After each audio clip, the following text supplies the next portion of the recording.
ลองไปใช้ชีวิตในป่าหาอาหารเอง2 วัน 1 คืนแบบไร้สัญญาณโทรศัพท์19 ชั่วโมงของการตัดขาดจากโลกภายนอกที่นี่ในป่าจังหวัดชัยภูมิวันหยุดยาวหลายๆคนคงได้กลับบ้านกันและผมก็กลับบ้านสิ่งแรกที่ทำคือการไปนอนป่า1 คืนครับช่วงนี้หน้าหนาวป่าเริ่มแห้งดินเริ่มแห้งเราเลยหาป่าที่พอจะมีน้ำและไปตั้งแคมป์สักคืนระยะทางจากหมู่บ้านมาจุดขึ้นเขาอยู่ที่4 กิโลเมตรเราฝากรถไว้ที่กระท่อมของคนรู้จักเราเดินลัดสวนยางไปได้ประมาณ300 เมตรก็ถึงทางขึ้นระยะแรกจะชันช่วงนี้จะมีความแห้งแล้งของต้นไม้ของดินการที่ใบไม้ร่วงทำให้สังเกตทางได้ยากเพราะโดนใบไม้ทับทางที่เดิน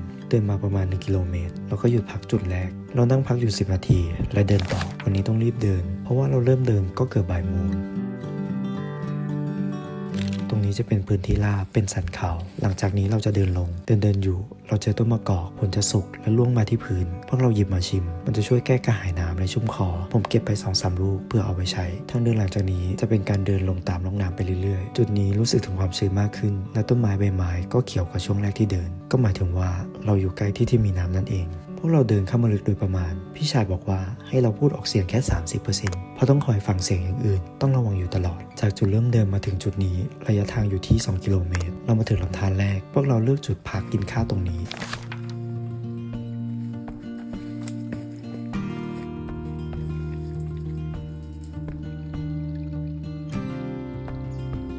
ก่อนจะกินข้าวทุกครั้งพี่ชายเขาจะทำแบบนี้เสมอเหมือนเป็นการเคารพเจ้าป่าเจ้าเขาเพื่อที่เราจะได้ปลอดภัยเขาจะได้คุ้มครองอันนี้เครื่องดื่มที่หมักเองเอามาจากบ้านพี่ผมก็เทก่อนเลยเป็นการเปิดปากบ่าย 2:20 พอกินข้าวเสร็จเราก็เดินต่อเวลาเราอยู่ในป่าถ้าได้ยินเสียงอะไรที่น่าสงสัยให้เราเตรียมพร้อมและระวังตัวอยู่ตลอดเวลา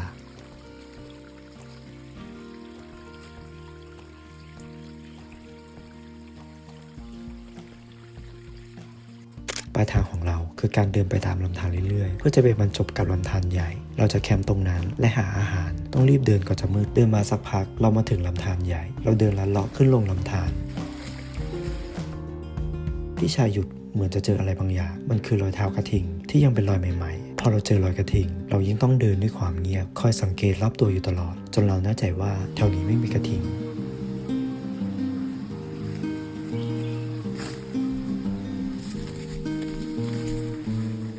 เรามาถึงจุดพักที่3เป็นการพักและการสำรวจรอบๆว่าเราสามารถไปต่อได้ไหมแต่จากที่เจอรอยกระทิงยังเป็นรอยใหม่ๆเราเลยเลือกที่จะไม่ไปต่อเราเลยเป็นแผนคือการหาอาหารตรงนี้ก่อนและเดินย้อนกลับเพื่อจะไปหาที่แคมป์คืนนี้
เราเดินย้อนกลับมาประมาณ500 เมตรก็เจอจุดเหมาะกับการพักคืนนี้มีพื้นที่ราบและอยู่ข้างลำธารมีน้ำตกเล็กๆเป็นซาวประกอบให้ฟังทั้งคืนแน่ๆพวกเราเริ่มเตรียมสถานที่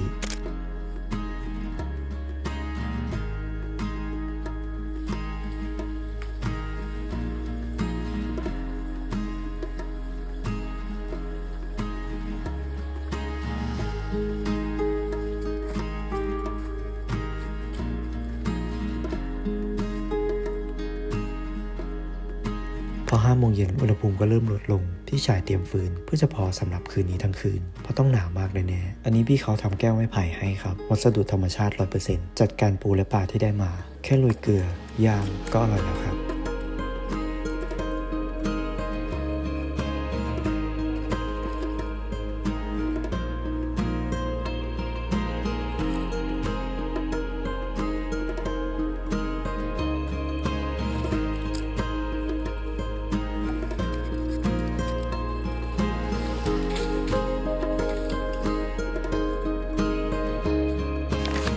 ส่วนผมก็จัดการผักที่ได้มาผักที่เก็บมาคือผักกูดครับล้างและลวกเพื่อจะกินกับน้ำพริกและแบ่งใส่เข้าไปในยำปลากระป๋องรสชาติผักกูดสดๆคือหวานมากๆ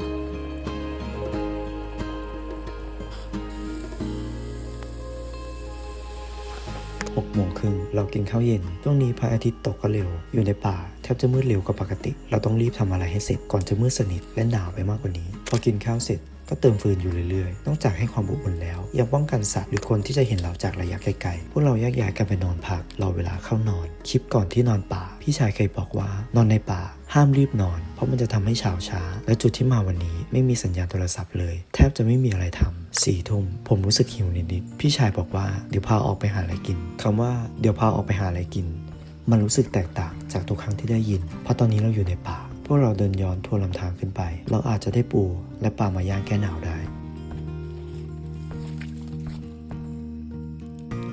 เราได้ปลาช่อนแล้วก็ปูครับแล้วจะมีลูกออดที่เป็นลูกกบภูเขาตัวใหญ่เท่านิ้วก้อยนี่ครับผลประกอบการคืนนี้ปลาย่างเกลือกับข้าวจี่หอมๆมื้อก่อนนอนของผม5 ทุ่มพวกเราเข้านอนกลางดึกอากาศเย็นจนนอนไม่ได้พี่ชายถึงขั้นมานอนข้างกองไฟ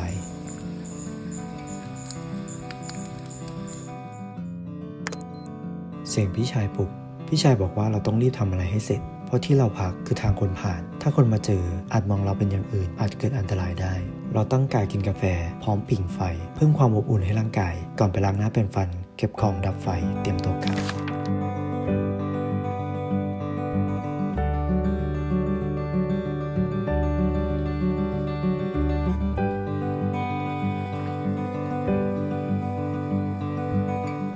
7 โมงครึ่งเราเริ่มเดินกลับอากาศตอนเช้าเย็นจนควันออกปากเราเดินตามลำธารกลับทางเดิม